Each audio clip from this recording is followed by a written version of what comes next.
terjadi MOU ini 15 tahun sudah yang pernah ayah ceritakan sama kakak sama ibu ya. Ini banyak kekecewaan karena MOU Helsinki ini tidak berjalan dengan baik. Maka oleh tokoh-tokoh luar negeri yang selama ini ayah sampaikan juga tidak diakomodir, tidak diajak oleh orang-orang yang tokoh-tokoh yang masuk di dalam MOU Helsinki tersebut. Maka setelah 15 tahun sudah MOU Helsinki, maka dilihat MOU Helsinki ini tidak hadir untuk kepentingan bangsa Aceh, tidak hadir untuk kepentingan perjuangan Aceh, dan juga tidak bisa membuat satu perubahan yang signifikan di Aceh.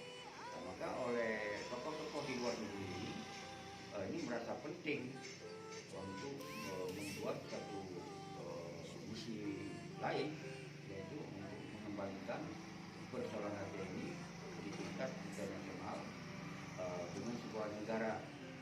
Kalau MOU ini kan tidak lagi dijadikan sebuah negara Aceh, yang dijadikanlah sebuah provinsi Aceh. Dengan demikian, mungkin orang-orang di luar negeri ini menganggap MOU tidak berjalan, masih tidak terpenuhi kepentingan rakyat.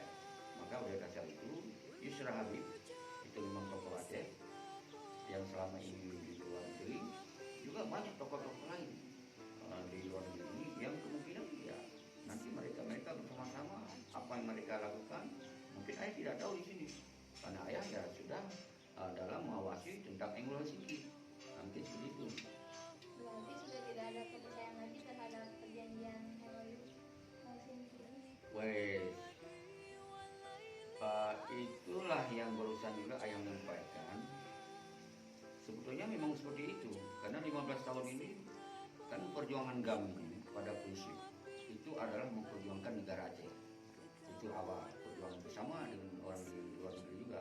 Ayah juga pada saat bergerak di dalam Aceh mereka seperti itu juga.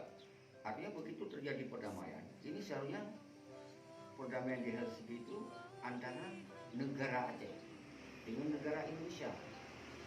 Artinya GAM berposisi sebagai kekuatan negara, bukan kekuatan kelompok. Namun demikian, ayah tidak bisa mengangkat lagi pembicaraan itu karena kenyataannya GAM di bawah orang-orang yang mengambil perdamaian itu antara lain Mahathir Mahmud, Dr. Jenny, Pak Syed Abdullah, Nur Juli,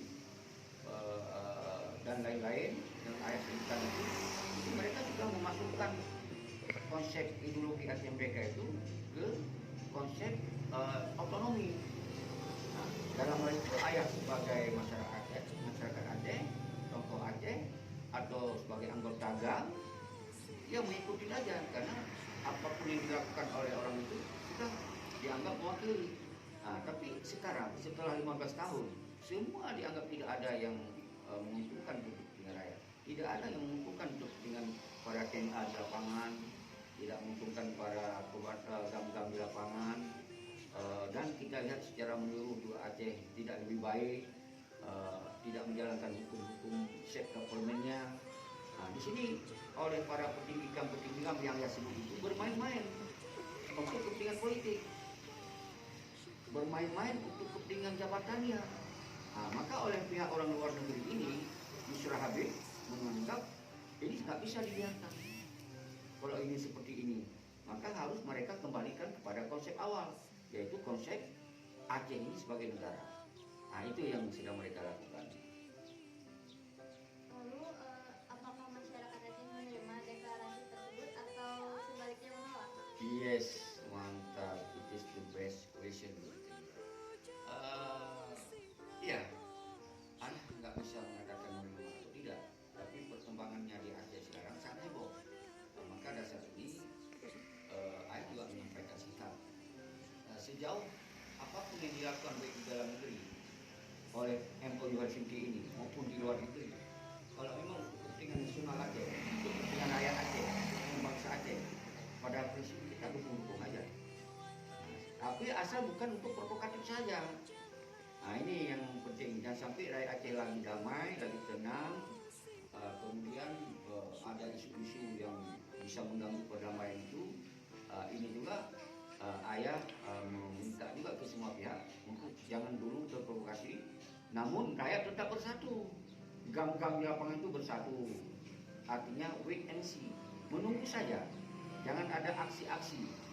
Nah, karena apa yang mereka lakukan di luar negeri itu mungkin berdasarkan karena dilihat perkembangan di Aceh yang carut marut, yang kemudian gam-gam di lapangan tidak ada yang openg. Nah, mereka asik memperkuatkan partai-partainya masing-masing. Sehingga partai itu merebut jabatan-jabatan. Sementara MOU-LCT ini tidak lagi menjadi fokus. Nah, maka ketika Cuk Mutia menanya sama ayah, apakah rakyat menerima deklarasi ini atau pembentukan ini? Kalau rakyat ini bagaimana petinggi ini? Kalau petinggi bilang A, ya sejauh ini kepentingan mereka A, enggak kan yang lain. Tapi ketika dilihat oleh rakyat ini bukan kepentingan mereka, tetap rakyatnya selalu memberontak, melawan. Nah, tapi untuk perkembangan sekarang ayah lihat heboh aja. Mereka ingin tahu bagaimana yang sesungguhnya. Maka di dalam kesempatan ini, terutama ayah menyampaikan teman ayah generasi Aceh, semoga apapun ada isu, kita nggak boleh langsung reaktif sekali. Melihat dulu bagaimana perkembangannya. Semua apa yang dilakukan oleh siapapun, asal itu untuk kepentingan nasional Aceh, kepentingan orang Aceh, kepentingan bangsa Aceh, kepentingan utama orang yang konflik itu TNA Agam, TNA Inom, anak yatim, janda yang sekarang semakin tidak lagi tahu bagaimana nasib mereka. Nggak ada yang fokus untuk memikirkan itu.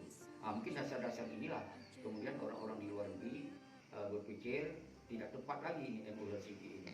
Harus melakukan gerakan-gerakan lain. Semoga ini menjadi satu